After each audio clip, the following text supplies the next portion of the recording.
Welcome student. जैसा कि इसके पहले की क्लास में आप पढ़ रहे थे जीवद्रव्य प्रोटोप्लाज्म, उसके भौतिक गुण, उसी में हमको क्या पढ़ना है, भौतिक गुण। तो भौतिक गुण में एक पॉइंट था कोलाइडल घोल दो अवस्थाओं में पाया जाता है। क्या चीज़? कोलाइडल घोल।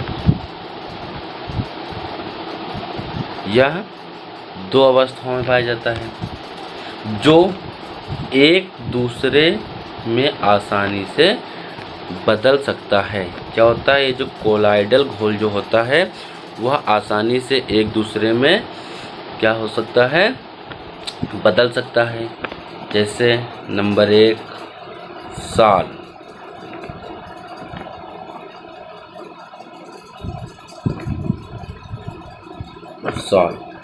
यह अर्ध तरल अवस्था में होती है। ये जो सॉल होती है यह क्या होती है, अर्ध तरल अवस्था में होती है। इसमें घुले हुए कार्बनिक पदार्थों के अणु क्या होता है, इसमें घुले हुए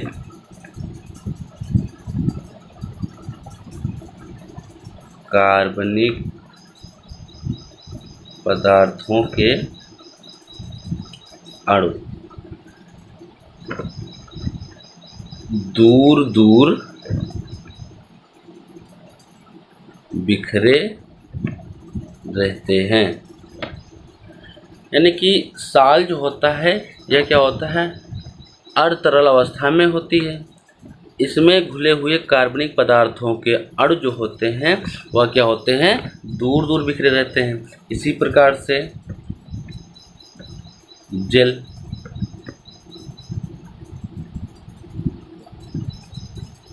ये क्या होता है, जेल। यह गाढ़ा एवं अर्ध ठोस, यह गाढ़ा एवं अर्ध ठोस होता है क्योंकि इसमें घुलित कार्बनिक पदार्थों के अणु, क्योंकि इसमें घुलित कार्बनिक पदार्थों के अणु अधिक निकट तथा आपस में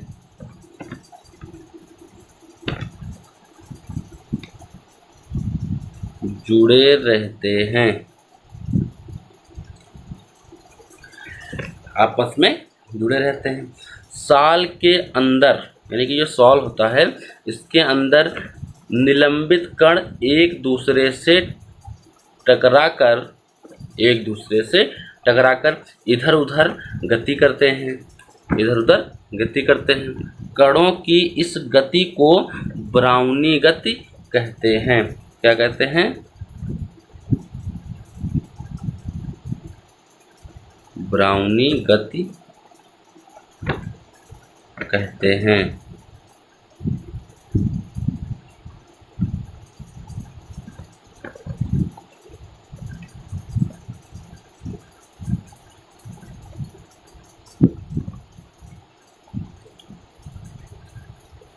यानी कि कणों की इसी गति को ब्राउनी गति कहते हैं। इसी गति के कारण क्या होता है, इसी गति के कारण जीवद्रव्य में घुलित अणु या कण तल पर बैठने नहीं पाते हैं।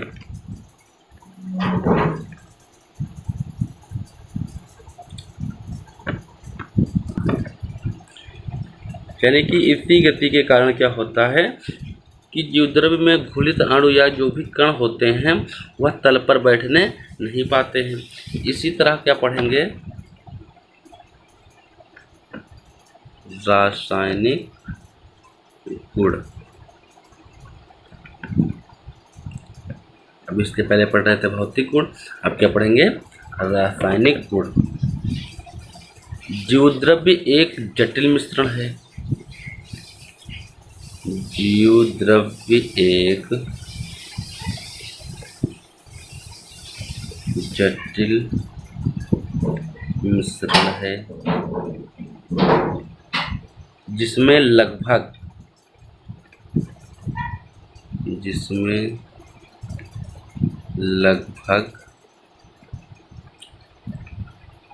30 तत्व पाए जाते हैं। इसमें लगभग 30 तत्व पाए जाते हैं। इनमें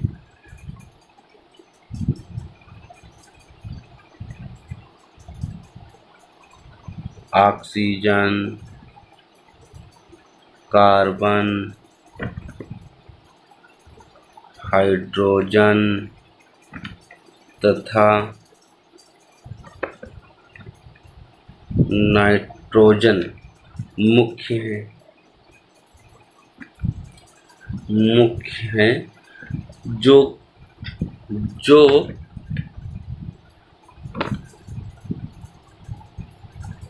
जीवद्रव्य में क्रमशः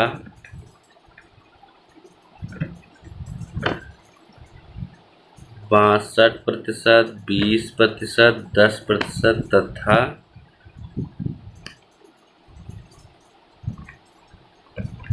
8% के अनुपात में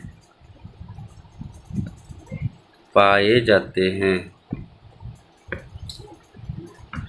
यानी कि इसमें क्या होता है, इसमें ऑक्सीजन, कार्बन, हाइड्रोजन तथा नाइट्रोजन मुख्य हैं, जो जीवद्रव्य में क्रमशः 1% के रूप में पाए जाते हैं, जिनका प्रतिशत क्या होता है 62%, 20%, 10% एंड 8% के अनुपात में पाए जाते हैं। ऐसे ही शेष सोडियम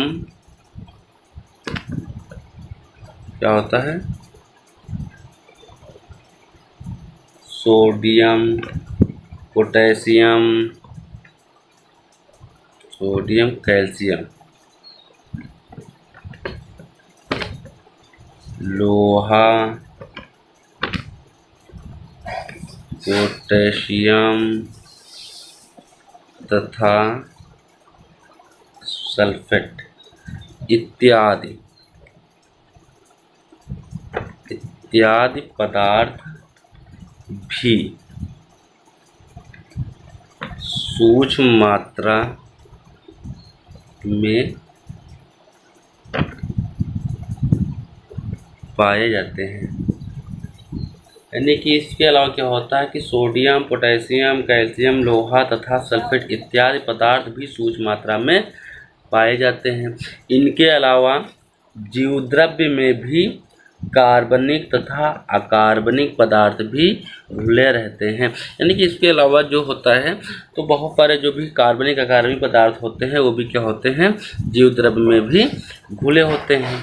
फिर ऐसे ही अगला पॉइंट पढ़ते हैं, थर्ड पॉइंट, रिक्तिकाएं।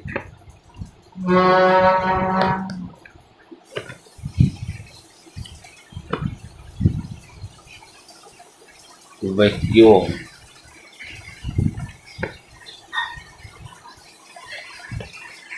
रिक्तिकाएं, वैक्यूल या फिर रसधानियाँ।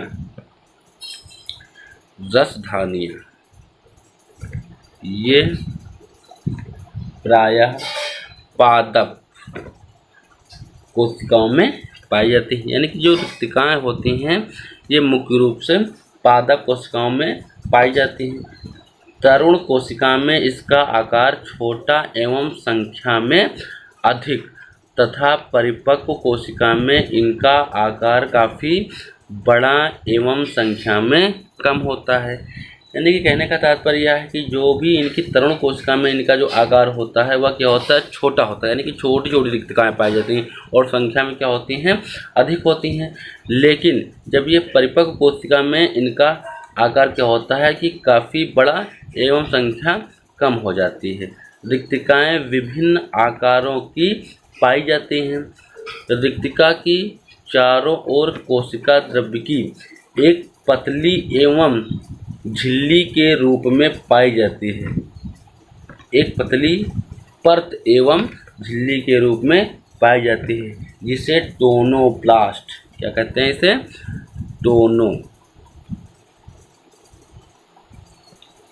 टोनोप्लास्ट अथवा रिक्तिका कला,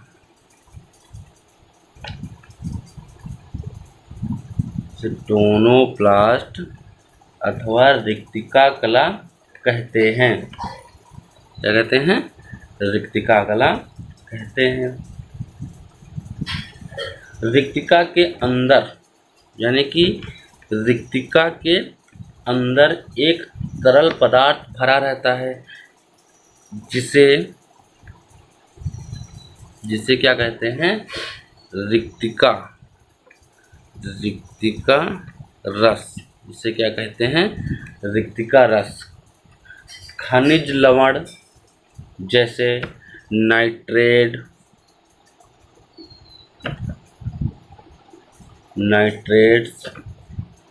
क्लोराइड्स,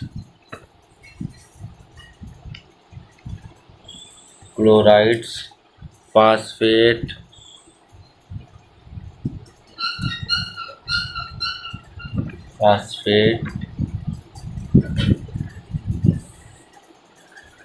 क्लोराइड, फास्फेट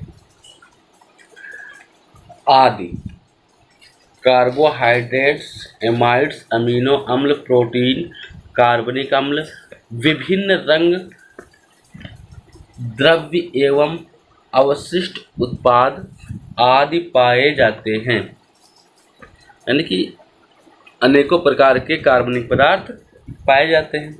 रिक्तिकाओं का रिक्तिका रस कोशिका की स्फीत, यानी कि जो भी रिक्तिकाएँ होती हैं, उन रिक्तिकाओं का जो भी रिक्तिका रस होता है, कोशिका की स्फीत बनाए रखने में विशेष सहायता करती हैं। इनमें भोज्य पदार्थ संचित रहते हैं। इस प्रकार ये भंडार की तरह भी कार्य करती हैं। पुष्पों एवं फलों आदि की रिक्तिकाओं में एंथ्रोसायनिन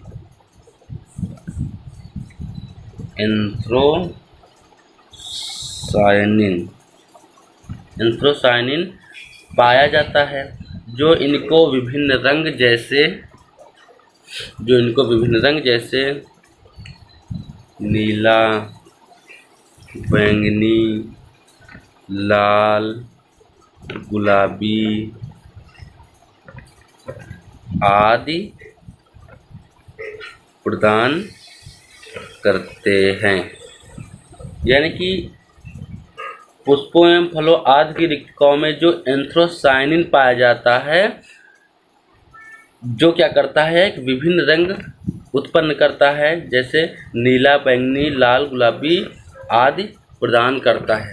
तो आज की क्लास के लिए बस इतना ही। Thank you class.